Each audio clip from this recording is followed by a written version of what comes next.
What is Sri Lanka's progress with regards to restructuring of private creditor debt? We have been discussing through our advisors and their advisors. Negotiations and discussion are going on. We hope we can complete the process without much delay.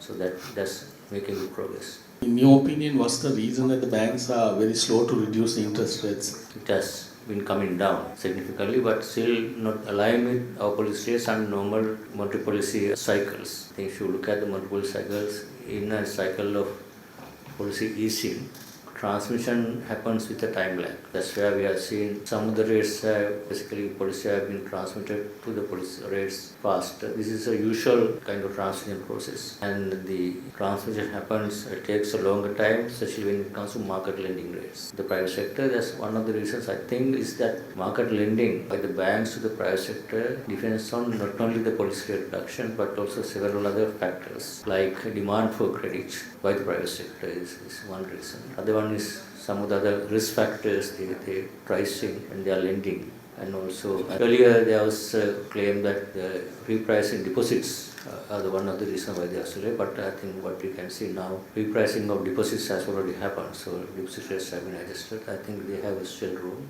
We are emphasizing that we would like to see the transmission faster, especially what we see usually in the easing cycles, market rates downward is a little more rigid than in the upward cycle. So we hope that this is why we thought we give some more time for that race to adjust. There have been a few analysts and economists who said that perhaps Sri Lanka's GDP has more potential. So do you feel that this accommodative monetary stance is enough for growth to catch up by the first quarter of 2025? Yeah, this is why we have revised our growth predictions for this year as we predicted in our annual economic review. So this year to be 3%.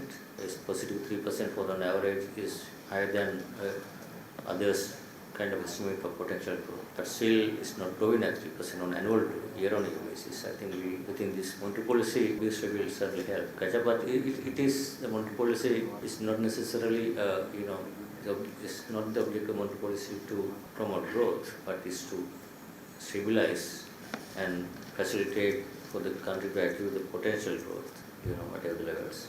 And then there are a lot of other policies will have to take place to enhance growth in the medium to long term. So that's other policies also will have support and have confidence all this will not happen. Then I'm sure we have a potential is much higher than what we see now.